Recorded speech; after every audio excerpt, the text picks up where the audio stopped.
Well, welcome to the Marketing Gateway. I am Sean in St. Louis, and as always, I am so excited to have our guest on today.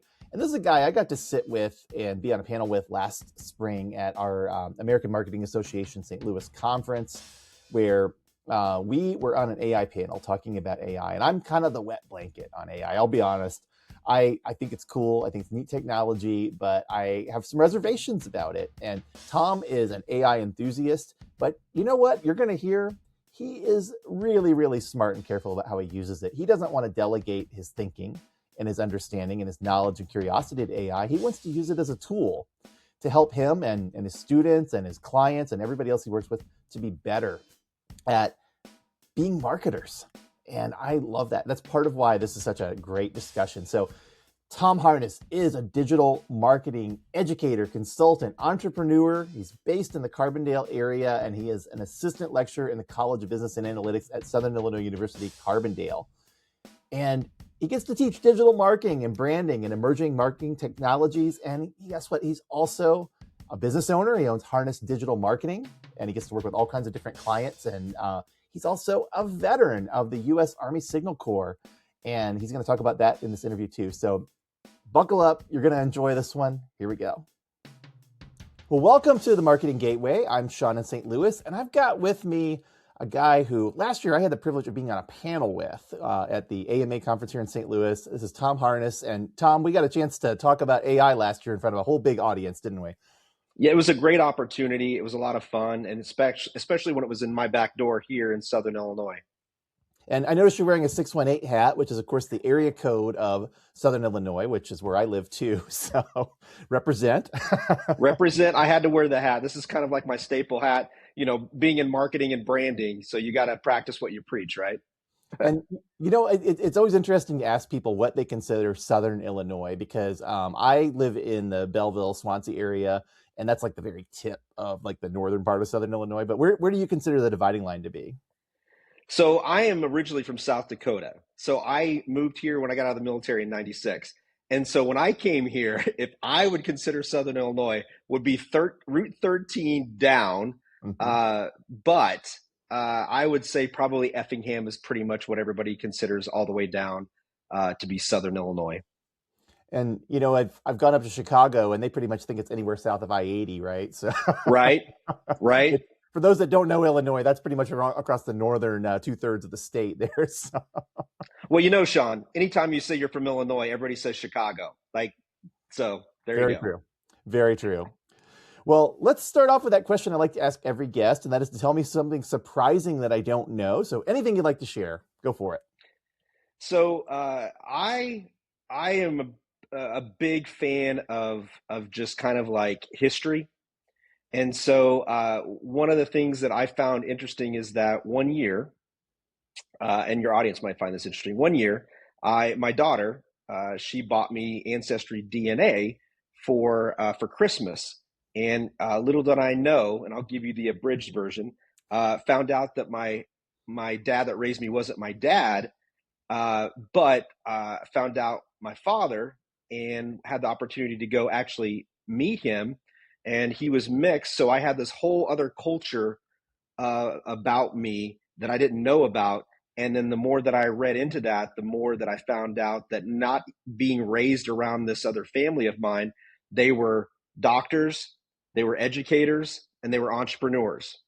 And so all those things, other than the doctor, unless I go back and get my PhD, I'm an educator and I am an entrepreneur. I do have my own business. And so the more I found fascinating about that was the fact that you get into that whole concept of nature and nurture, and I felt really connected. And so one of the cool parts that I've had the opportunity of doing is learning more about my history and my culture, and having an African-American background on that side of my family was just very interesting to learn more about, and some of the amazing histories and the things that I've learned about. My biological dad was in Jet magazine. So it was really cool to learn. And so that's where I'm at right now, is just continually researching and learning about that side of my family. So I would say a lot of people don't know that part about my journey, that I have this other part of me that is connected to a different culture that I'm enjoying learning about and accepting and being able to incorporate that into all that I do. That's fantastic. Thanks for sharing that. My wife is a big genealogy nut. She watches Finding Your Roots all the time, and she's got an Yeah, it's ancestry great. account. So she found in her family a that her grandmother had been married one more time than she realized. You know what? It's crazy. I always say that those ancestry DNA, those DNA kits, they are not toys. They're not novelties. It might not change your life, but it can change someone else's life. So, use it accordingly. It's cool to find out where your roots are and where you come from. And like that's how I found out. It's like you're 25% African American, and I was like, what? That doesn't measure out right. And so that was what kind of started that journey. But you can affect people's lives, and I always tell people it's not a novelty, it's not just a joke thing. Like, you might think it's cool, but it could affect someone else's life. So it's just really interesting too. And maybe your wife could help me out sometime, who knows. That's her one of her favorite topics, so I'm sure she would. Well, in this series on the Marketing Gateway, we're really focused on the St. Louis area, and you, of course, live down in the Carbondale area. So I know you've been up here to St. Louis because that's where I saw you, but what are your impressions of St. Louis as someone who doesn't live or work here? So, St. Louis is very interesting. Having a military background and having moved a little bit, I lived in different places in different hemispheres. And so when I came to this area back in 96, I went up to St. Louis mostly for the music scene, right? I love the music. I used to go down to, I don't know what that, Mississippi Flyway or Mm-hmm. Mississippi Nights, Mississippi Nights. It could be There nice, was yeah. like there was a music venue, and I saw some amazing acts there. And to be honest, people would tell me, be careful, be safe. And it was one of those things where I never had any issues with safety. I had issues with exploring. It was great. Like, the Spaghetti Works factory was down Mm-hmm. there, and then I went out into different areas of the mall. And hands down, the one other than music, and I know you know this about me, the one reason I come most, other than conferences, I come to St. Louis is for Cubs Cardinals games, and that is probably one of my favorite experiences, to always be able to have an hour and a half away. I can go watch professional baseball and get booed at, and have a great experience, and either leave with my head down or smile on my face leaving. But my favorite part is that whole area around there, the food, the music. It's just it's a wonderful place to go. Take your family. There's a great cigar lounge because in Illinois we have laws and regulations, so we can't have that in Illinois. So there's a great cigar lounge not too far from the stadium that I love to go have bourbon and cigars at, and the people are just great. And it's a great place for everybody. Great healthcare. I mean, I could go on and on. There's just a lot of things there to do. And yeah, it's in our industry, marketing and branding. Yeah, they've done a horrible job of really branding it. I think they're trying to get better about it. But there's a lot of, it's like any place. Don't go down a dark alley in the middle of the night at 2 and 3 o'clock. Like, be mindful of what you're doing. But I love it. I think it's a great place. It's closer than Chicago, and I love it. So it's a good place to go. Well, fantastic. We love to have you visit. Sounds like you have a great time. And, I'll mention that, you were talking about the Cardinals area where they have now Ballpark Village, which is a really Yeah. nice entertainment area that's fairly new. I mean, it's, about 10 years old compared to the stadium. That's new. But I worked at Busch Stadium right before they put that in, right before I went to grad school. And we had some Cardinals Cubs games happen. And I learned, I might have told you this, but I learned that the Cubs fans are way better tippers You because, did say that. I'm yeah, glad to hear that. I'm glad to hear that. yeah, I think they said they're all used to paying a lot more at their ballpark than they pay at Busch Stadium. So that's a good thing. But hey, for me, I was like, you guys, hey, go win. That's awesome. Thank you. And it was weird. I got to tell you real quick. It was weird to Mhm. go to Busch Stadium. I had the opportunity to go to one of the Savannah Banana games, and it's been a long time since I've seen that place that packed, and just that with kids. And the cool part, back to marketing and branding, there was people in that stadium that had never been there, but they got on this whole Savannah Bananas thing, and they came there for that. And I hope that transfers that into maybe they'll come back for Cardinals games, or they'll whatever team they have. But if that's in their home area, that they'll come back and support the Cardinals, because I think it was a great win-win for them to have that event there. It was so much fun. It I'll was like bet. watching Cirque du Soleil in Las Vegas. There's so many things. You could go back and watch it again and find something new to watch. But it was a great experience, and I was happy that they were able to host them. That's fantastic. Well, let me just ask you one more question about St. Louis, and that's what's something about the St. Louis area that interests or excites you? Is there anything beyond what we've mentioned? One of the things we went up there. I think there's a new area, the Museum of Illusion, and then they redid a whole district there, like it's a Hmm. whole mill. I think I'm trying to remember what it was. Was it We like went like a in city there. foundry? Yeah. Yes, Hmm. yes. I love that development. I think it's amazing what they've done there, and having that open concept with the food court. And then, we went there for the miniature golf, which I'd Yeah. never played that kind of miniature golf. That was so cool. But it's such a family friendly thing. And then it's got a great balance of something for families, or, young single families, families with kids, or older. Like it was a lot of fun just to go to a one stop place. There's a movie theater. We didn't do Hmm. that, but there's a movie theater close by there too. But I think it's just amazing how they transformed that, and to be able to have music and that open concept in the middle, and that Museum of Illusion was so cool. I had a good Yeah. time. So that's the other thing I would say, that there's a lot of family stuff to do there. Yeah, and that area has really continued to grow since they put it in a few years ago. So fantastic. Well, let me move into talking about some of our marketing type questions now. So you have worn a lot of hats. You've been a veteran, you've been a student, you've been an educator, you've been a business owner, a community volunteer, all these things. What hat has most shaped how you approach marketing today, and why? Well, I think I'll have to go back to my roots of being a veteran. I think that the skills that you learn, the tenacity, the we don't have. There's no problems in the military. There's only solutions, and I think that applies to being an educator, especially in Illinois. If you teach in Illinois, there can be a lot of challenges with legislation and rules and all that. As a business owner, 100%. Every day, people talk about putting out fires. What you're really doing is, you know, coming up with solutions. I would much rather come up with solutions than put out fires.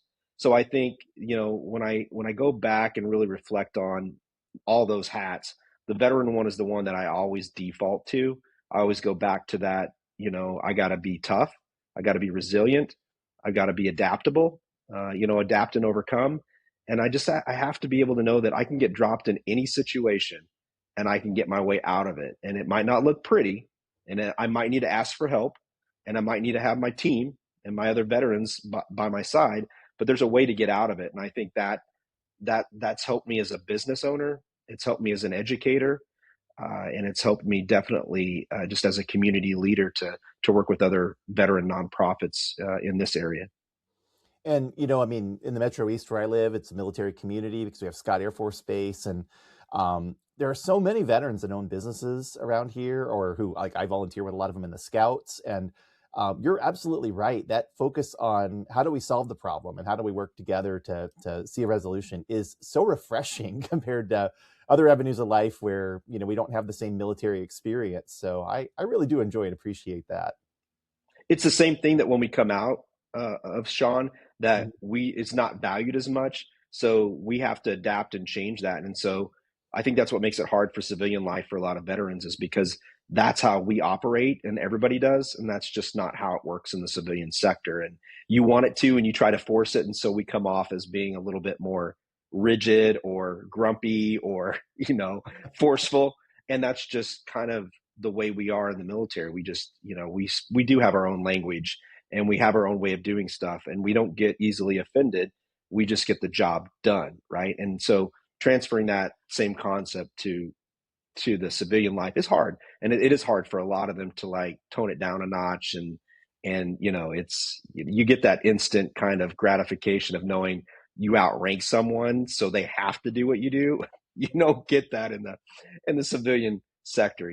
It just doesn't how it works. Oh, when I grew up on a military base, my dad was in the Air Force and his rank was on our house. So anybody that came to play with me, they had to make sure that their dad wasn't my dad's, superior or vice versa. We had to watch carefully. It's a real thing, man. It is real. Yeah. Well, what is a marketing best practice that you've seen taught or repeated that actually falls apart in the real world? And what do you think people should focus on instead? Well, I think I haven't watched all your shows, but I'm going to guess that one of the things that a lot of us in marketing talk about is consistency, right? And I think the novelty of it, when you start a business, it's exciting and it's fun. You choose the name, you choose the colors, the logos, all the things that matter, but they don't, right? And so the consistency of getting out there and getting in front of people in different ways. And I think the one thing that I would tell them about consistency is we've been in this for a little while, and we've got colleagues that have been in it longer than us. And so there's some people that have lived through radio, TV, newspaper, and now we've got digital marketing, we got social, we're going to have AI. And so I think the part of the consistency that I would really encourage anybody to do and not be cliche about consistent content, it would be consistency of the platform that you need to be on and not jump on the next shiny thing. Do the research, figure out if it aligns, go back to basics. Does it align with your target audience? Does it align with your brand? We test a lot of stuff out. I'm sure you do too. Yeah. And then I realized really quick, this isn't my platform. I know exactly what platform this is for. This is for a millennial. This is for a younger, and if I have a client that markets to that or has a target demographic, I'll absolutely bring it up. It's amazing to see podcasting itself be this kind of like, it just had this it had like a stock market effect. It was like everyone was on it and then it kind of dove off and then it picked back up. And then whether it's the Joe Rogan effect or all these other crime podcasts, it seemed to pick up. And I think people are learning now with consistency. And if we're going to be specific on podcasting, find your niche, find what you're passionate about. Don't do everybody. Joe Rogan show is just it's a fluke. It doesn't follow any of the marketing practices, none, right? Other than he is curious and he brings interesting people on and talks about interesting questions. But most of us are not that interesting. And we just have to be able to look at it from a concept of what can we consistently talk about that we're passionate about every day? Because if you're not putting something out consistently, they forget about you. And then it doesn't look like you take your profession seriously, right? It's a perception game. And so I think be consistent with podcasting, be consistent with content in general.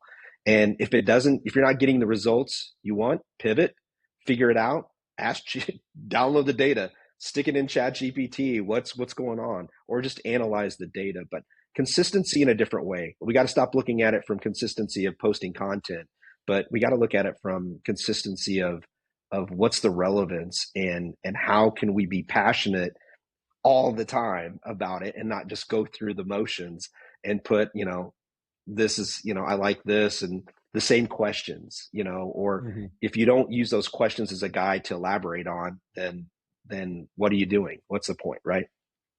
Well, and I think you raised such a great point about curiosity in particular, because so much of my growth and success in marketing and in research has been when I've had a conversation with someone and they have told me something that absolutely stunned me. And I had to think about it. I had to go back and research about it or learn more about it just because they gave me a new perspective. And I can only get that by asking questions and talking to people. I can't get that by just sitting at my desk and trying out new tools or playing around with the tools I have.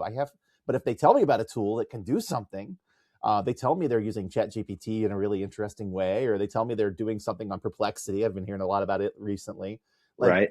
I get excited because they might know something that I don't know, and they might be able to introduce me to something that I can check. And it's not a shiny ball. It's something that might actually help me to do something differently. So it's at least worth looking into and evaluating, right? Yes, absolutely. I agree 100%. Well, speaking of AI, because we were going to get to this topic, this is a big passion of yours, and it is Yes. everywhere right now. So, how do you help marketers use tools like AI without losing their voice, values, or common sense? So, last time we've talked a couple of times about I've been working, I'm almost done with my book and I can't plug it, but because it's not completed. But my educator hat, I'm always fascinated by pedagogy and how we learn, metacognition, right? How we learn, how we learn. And so metacognition was a word that I learned in education. I loved it. It was so impactful that I still remember it to this day, right?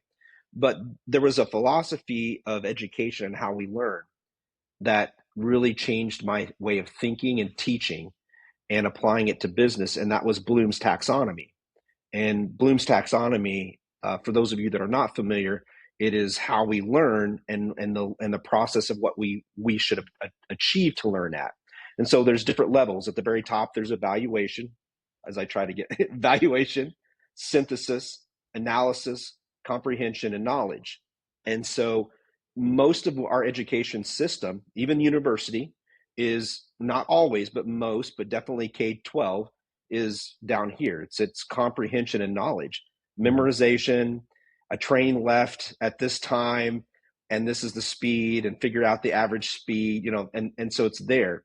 And what we really want to achieve so we retain information and we know how to use that information. We want to be up here at evaluation and synthesis. We want to be able to take all this data, all this information, and do something with. Well, what does all that mean? Well, that means with whatever input that we put into something like AI, for example, a chat GPT prompt or any type of prompt that you type, you're only going to get the output at which you put information in. And so one of my passions has been, and I'm so close to finishing the book, was writing a prompt based on Bloom's a whole philosophy and structure of writing prompts based on Bloom's taxonomy and being able to clearly label a prompt at those levels. Well, that's important for many reasons. From a business standpoint, the better input you get, the better output. This is plain and simple. From an education standpoint, what does that mean? We can embrace ChatGPT in education at all levels, and we can start encouraging and expecting and analyzing prompts at that Bloom's taxonomy level. Is that student, is that person writing prompts at an evaluation level, or are they all the way down here at comprehension and knowledge? And if they're at a university level, they not acceptable, right? It's just not acceptable. It's a basic prompt, right? And so we can gauge that to pretty much analyze prompts and educate and rewire our brains to then be at a higher level. So in my mind, I feel like the prompt writing is the biggest thing to focus on, um, because I think that's going to be the future of that. I think how we train, how we process is going to change drastically. And either we're going to have very low expectations or we're going to have very high in the business industry. So that's where I'm at. That's what I'm pumped up about. That's what I'm passionate. I'm curious to see if you have any questions or comments about that. Well, one thing that comes to mind, so, I'm in the classroom too, and students are up until fairly recently anyway, because now they're using, the AI tools, but they would ask me, how do you want the paper cited? Or how do you want the papers formatted? And I would say, I don't care. I just want you to write a good paper. And it occurred to me that we had taught them so much about the form of the paper, but not about the format of the paper, not about the content, not about what mattered within it. And so many bad instructors had drilled in them these terrible ideas about, well, it has to look like a research paper, but if it didn't have any good style or substance to it, who cares? It was just going to be a bunch of words. And I think that that's kind of the problem that we run into with prompting as well, is that the prompting has to really reveal thought, right? Like we have to actually, we're telling a machine to do something for us, and we're giving it instructions, and we have to learn how to do that as humans, because you can't just put a bunch of words in there. You have to tell it what you want to get the output that you're looking for. And so I 100% agree with you on prompting is one of the areas that we have to teach as a skill. It's not just something that we can assume people can do easily. But when you're teaching that, are you teaching them to be really specific and direct, or are you teaching them to be kind of novel in how they talk about things so that the AI engine will generate different types of output? Or what are you teaching them in that prompting process? So I've only done so. This itself could be its whole course, right? Of You could course. literally have prompt. I try to pitch that, and it didn't go over very well. But so I get 1 week to kind of test, and that's what's great about university, right? Like I don't have to have my doctorate or be working on anything to like research. I've got access to some great tools. I've got students, and so I can incorporate that as long as there's some learning modules. But the way that I really try to instruct them is to, and this is marketing, so obviously I would adjust this for different philosophies or Of course. different genres, but for marketing, the basics. Are you specifically aligning the target audience, the branding? Like you have to know those things, let it learn that. And then that way when you ask questions or when you put stuff in, it's already geared in there and you don't have to repeat yourself. Right. And so one of the things I really try to encourage them is to understand and do the basics, research market, target demographics, business, the basic fundamentals they need to learn and retain that. That is, for an essence, that's the comprehension and knowledge they need to know. Other than that, curiosity. I drive them crazy. So one of my papers, I alternate quizzes and I have these papers called Deep Thoughts, and I stole that from SNL for Jack Candy's Jack Deep Candy, Thought. yeah. And so I have to put these little innuendos in everything that I teach, right? Some of them get it, most of them don't. And so I tell them, I said, I need you to go deeper. I need you to be deeper in thought. And to your point earlier about focusing on MLA and all that stuff, Mm-hmm. I'm like, don't write me a paper. Write me a paper about what you think. If you disagreed with content this week, tell me and tell me why. And the other component that I really put into the students is we live in an information world where you can tell me anything and I could possibly believe it. So whatever you tell me, give me data. That's Mm-hmm. your citation. Like, tell me where you got it so I can at least go back and check it. I also tell them on anything that you do, prompt in there, cite in ChatGPT, give me your citations and go look at it. Look at the validity of the website. Look at the information, right? So they still think it takes a long time to do all this, but you and I that had to go through paper after paper, even if we did Cliff Notes, it still took more time than what ChatGPT could help us with, right? Mm-hmm. So I really encourage them, like you said, focus on the content to get the construct. Use it for the comprehension and knowledge to learn what you need to know, then ask the questions and write the prompt based off of that. But it has to have those core principles of aligning it with target audience, market. Where do you want it to be? The curiosity. I tell them, be curious, not judgmental. I stole that from Ted Lasso because I love it in marketing. I think we forget sometimes that we really do become biased and we become prejudicial. We think we know demographics when we don't know anything. So be curious is not being, racist. It's not being judgmental. It's being curious. Ask questions.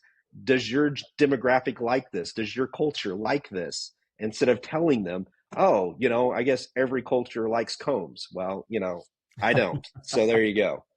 So I want them to be curious. I want them to structure, and I want them to create the prompt writing as a habit. A tip I just heard, I'd love to get your feedback on this.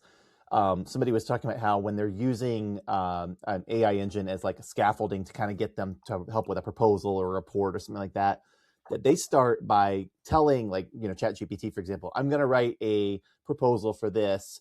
Here are some basic specs. What else do I need to, what do you need to know to help me to write this? Is basically how they write it, which just sounds weird. Like you're going to ask a machine to tell you what it doesn't know, but they said that it would give them a bunch of questions and they would answer them. And then the result was a lot better because they had put all that information into the thread, so that the chatbot was relying on that information in order to give them some output. And I thought that's a really clever hack because you're not changing your prompt, but what you're doing is you're forcing yourself to give it more information by having it ask you questions. So have you tried anything like that? Oh, definitely. I've gone down different rabbit holes, like I'm sure a lot of people do, and I will tell you this. So that structure, though good, doesn't help with, well, one, with my prompt, with the Uh-huh. way I want you to rewire your brain. You Sure. become reliant. Hmm. So you're not cognitively learning, you're becoming reliant. And so I talk to them about that too, is that it needs to be scaffolded. You need to use this as a brainstorming thing. You need to put all your ideas and have it organize it for you and then restructure it to your voice. I I think that's great for anybody that is a novice, and I don't think Hmm. there's anything wrong with having it ask you questions, especially if you're doing interview questions or whatever, mock interviews or whatever it might be. But I would challenge that's not the purpose. That's not the path that you should want to go down, because it's not making you smarter. Why spend time and value in something that's going to make you dumb? Like when you say that, right? Like Yeah. it's like, yeah, I don't want something that's going to make me dumber, but we do it every day. I do it. I Hmm. we might park I might park closer to the store so I don't walk. Well, that's affecting my health, right? I might use ChatGPT to summarize something. Well, am I cheating? Am I really processing and asking the questions, or am I summarizing and then, like, I'm not sure if I understand the context of this. What does this mean? Yeah. That's where we get at. And so I don't know how I feel about that, to be completely honest. I think we should not become dependent. We need to be on the other side of where, for lack of better words, we're in control, if you could say Yeah. that. I mean, we need to be, well, at the end of the day, we're typing. We are driving that ship. And so we need to stay in that seat. So when we give over that control, when we give over our thought process, I think I have a concern about that. And this is why I love talking to you, Tom, because I that perspective is so good. Like, I thought this is a good tip because it gets you out there. But I was just thinking about, so I'm doing Okinawan karate. I just got my black belt recently, and which I'm really Nice. excited about, right? But in karate, like I had to spend years learning how to do basic things, basic punches, basic blocks, basic kicks, so that I could get to the level where now I can actually learn how to use them correctly. That's what I do at a black belt level, right? And but if I still was trying to do the basics that I was doing then, I mean, the basics are important, but they wouldn't help me get better at karate, right? At some point, I have to put in application and thought and trying to do them more than just mechanically. I have to do them with an understanding of what they're doing for me.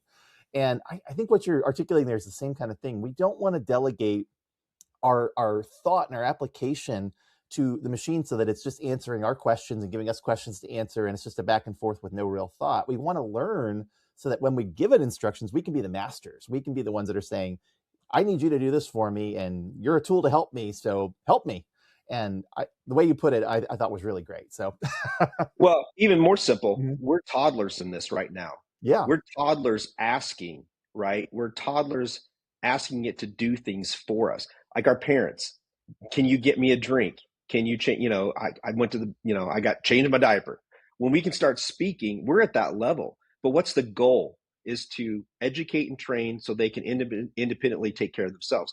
I see such huge positive implications for this. But I also worry too that if we don't, like anything in our society, if we don't educate and learn, we're going to have another huge divide. We're going to have this AI divide of the people that are over here and then the people that are up here. And that makes me a little nervous too, is that we need to take control. I hate using the word control. We need to Mhm. take accountability Accountability is a for great word. Yeah. what we want out of this great tool. This is an Hmm. amazing tool.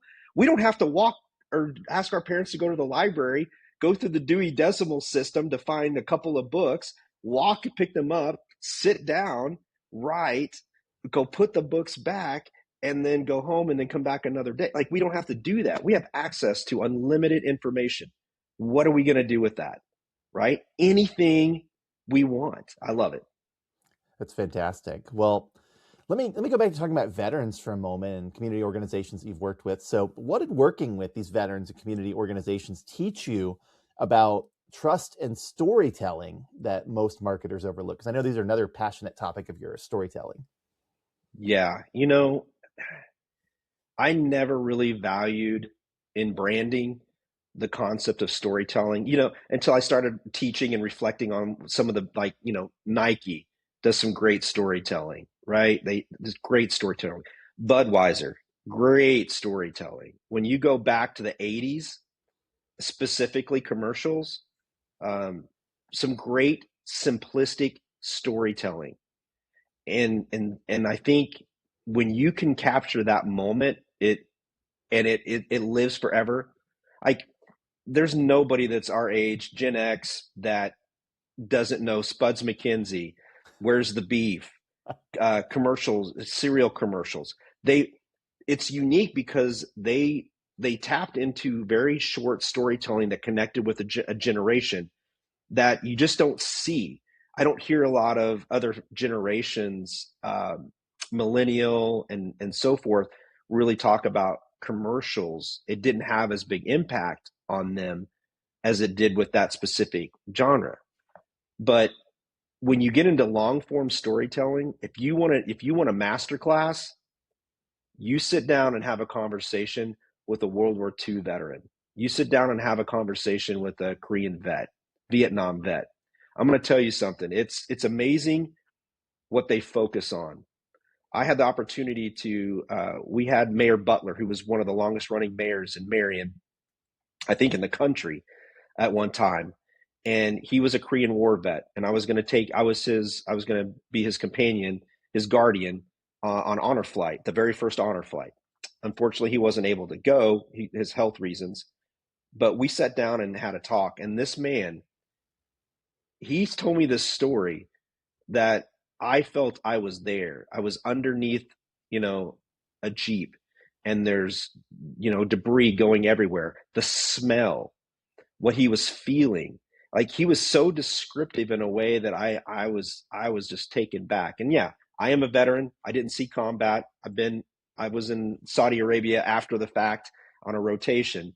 But that just right there, I always go back to when I talk to my students about storytelling, that, definitely sit down and capture the moment. It has to be real. It has to be authentic. And you can't fake it. You can't push it. You can't force it. And I think you can see that in a lot of storytelling, whether it's in social or digital or TV, radio.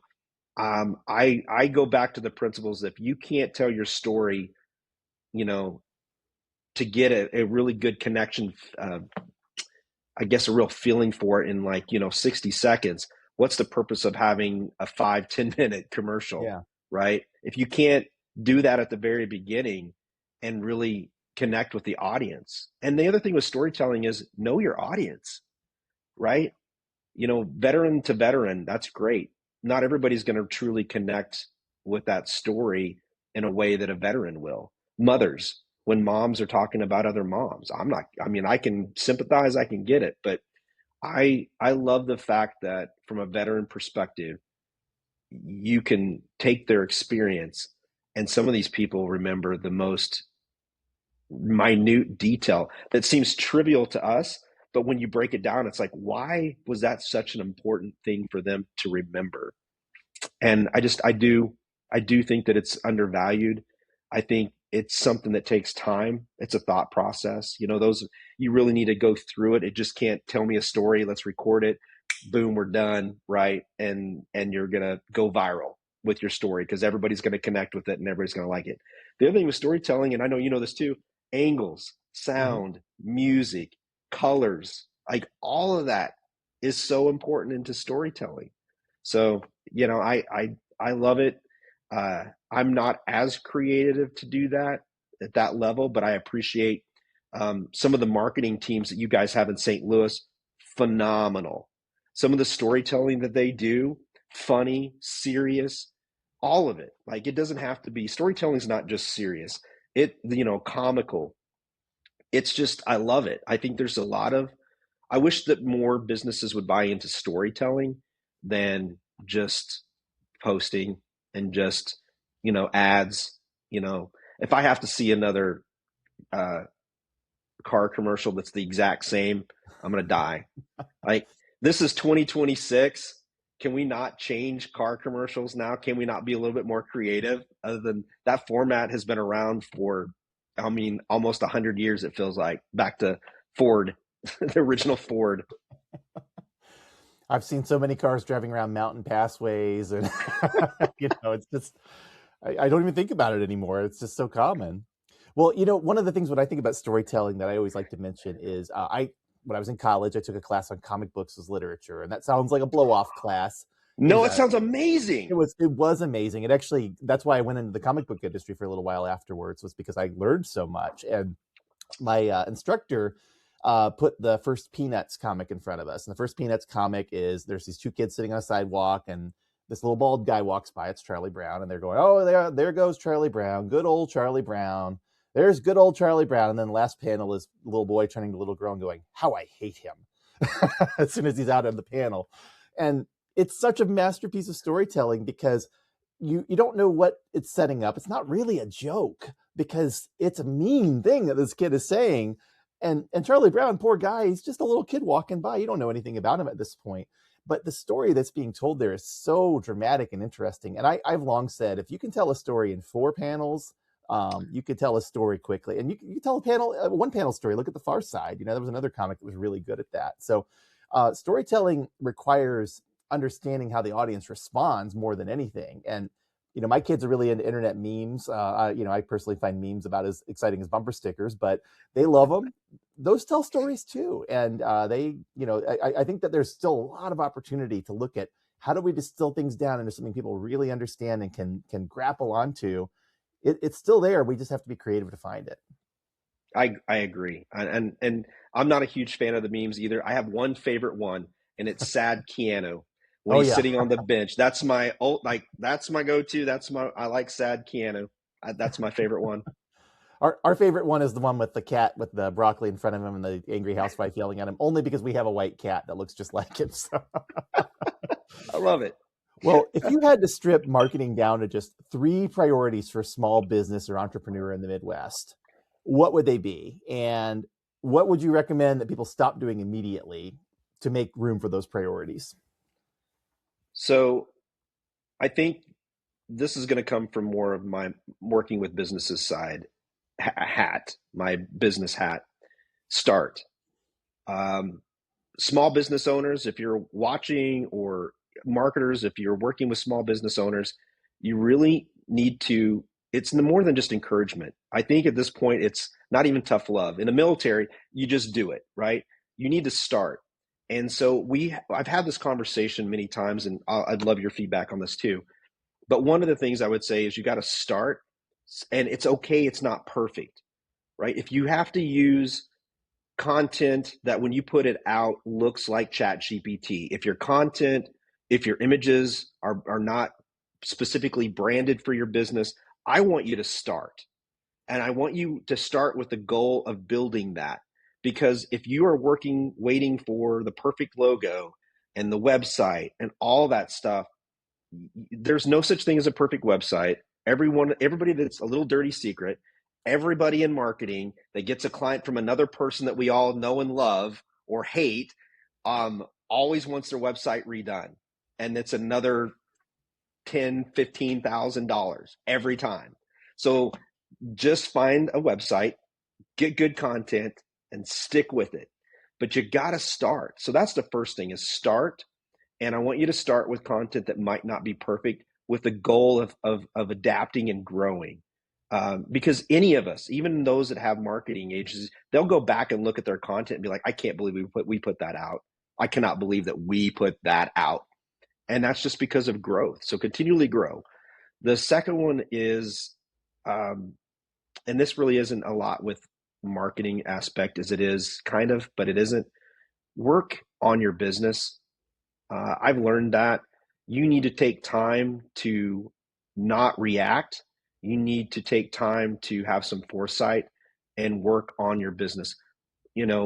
Take a week, take a slow week, and start working on your marketing strategy, business strategy, sales strategy, and not in a reactive way, but a way that you can do a process where you can go through, set it up, take a break, go have a drink, go back the next day, reflect on it again, go back, like take some time so that way you can go back into whatever year, whatever quarter, and you have a strategy, one that you really believe in, that you've taken time for your content, for your sales, for your operations, whatever it is. And I think it'll help you not feel like you're putting out fires. You're building a dream, right? You're bringing the dream, that plan to fruition. So that would be the second thing. And the third thing is, um, don't be afraid to own your business. And when I say that is, so many people, if you have a service, guess what? You're the business. They need to see you. If you own a mom and pop business, they're not buying from the business, they're buying from you. And so I need you to own your business. I need you to figure out what that looks like for you. You have to get outside your comfort zone and own your business and let people know that, hey, I own X business. This is, it's easy for me to do that with Harness Digital Marketing because my last name is in Harness. Like, it's Harness Digital Marketing. But once I realized that I needed to own my business and get out there and wear Harness Digital Marketing, or people would know me for my crazy suits when I did the crazy fundraiser suit campaign. You got to get out there, and you've got to be known for something, not hokey. If you don't want to wear a crazy Christmas suit every year to raise money, then don't do it. I did it for 5 years. So, you got to be committed. If you're going to wear a 618 hat, wear the 618 hat, right? Whatever you're comfortable with. I have real estate people. It's for the ladies. It's their shoes. They're known for their shoes, fingernail polish. But you got to get out there and own it. Be proud of that business. So those are the three things that I would say that are tie into marketing, but are more about personal growth, I think, which I think would lead to all that. And the one thing to stop, like just stop doing, well, that's kind of a loaded question. I stop, if you've already developed a brand, don't go into ChatGPT and take a step back. Like, if you've got a brand established, continue the brand. Don't jump on the bandwagon and start making your content look like ChatGPT. If you've got a system, stick with the system. Don't take a step back. Do not. If you're starting out, that's fine. But again, the goal is you need to get off that. It's great to learn what you need to do, what you need to work, but you got to get off that. I mean, it's ridiculous. It's kind of like when something goes viral and the character thing on Facebook, everybody did the character thing. Like, it's like, great, everybody's doing it now. And so it loses its novelty. It's cool, but it's oversaturated. And so it's not unique. It's nothing, it's forgettable, right? It's forgettable. So I think that's what I would tell people to stop doing right now. If they're into this AI and ChatGPT and Gemini and all these other GPTs, I would just tell them, don't take a step back. Please don't. Just, you've got a brand, you know that it works, it's established. Figure out how to automate policies and create a calendar for content that you can build from and brainstorm from. So there's what I got. That's what I got, Sean. Well, and it's so funny you mentioned that because last year, probably like December, I had a client tell me for the first time ever, hey, I found you through ChatGPT. And I thought, really? I need to go and see what is saying about me. So the Research and Planning Group, my company, we've been around 43 years. And I didn't found the company, but I bought it. And I decided to go and look and see what was being said in all the different AI tools. And I would just ask, who offers market research in St. Louis, and who could I hire? And it would give me the top 5 choices. My firm always showed up. There were a lot that would only show up once, and there were a few that were even out of business that would show up. So it was kind of interesting. But with mine, it was pulling really, really good, concise version of the content on our website, which I wrote, so I know it very, very well. It was pulling that and giving me a really great selling point for why I would hire the Research and Planning Group, which I thought was cool. The content, I wasn't gearing it at AI. I wasn't trying to make it friendly to AI. I didn't even know it was pulling it, but it's in its training data now because it's been around for a while. And I think having a brand that exists and having been around and being a part of the earlier training data for these GPT models is actually going to benefit a lot of people that have been around for a while, because it's it's not looking at the newest, most current stuff. That's not how it's designed to look at data. It's only looking at those things if you ask it to pull things from the web. But when it's looking at its training data, which it trusts a lot more, it's pulling things that existed before 2021 or 2023 or whatever the cutoff is. And if you're in there, you're going to get mentioned. So I was really excited about that. I thought, having a historic brand actually is finally a benefit. We don't have to be new and cutting edge. We're still going to show up in AI. And what's crazy, and I know you're going to see this too. Mm-hmm. We're going to start seeing where we're going to set up your website to be AI friendly, right? Oh, yeah. Like it's going to be just like SEO, where it's not really a whole lot that you have to do. You just have to have some basic knowledge and some writing skill. And people made millions of dollars off of SEO, billions, trillions of dollars off of SEO. They're going to do the exact same thing, because people are going to start shifting from Google search to like these GPTs and asking specific things. And you want to make sure that you are on the top of the phone book, right? You want to be at the top of the phone book, and that's the beauty of that, is that to make sure that you have that. But at the same time, it's not that easy. Like, you just need to go back to simple SEO. But you mark my word, you're going to see people. We're going to make your website, AI searchable friendly, and I'm going to start laughing. So. I just recorded an episode where I talked about statistics about small business. 99.9% of all businesses in the United States are small businesses.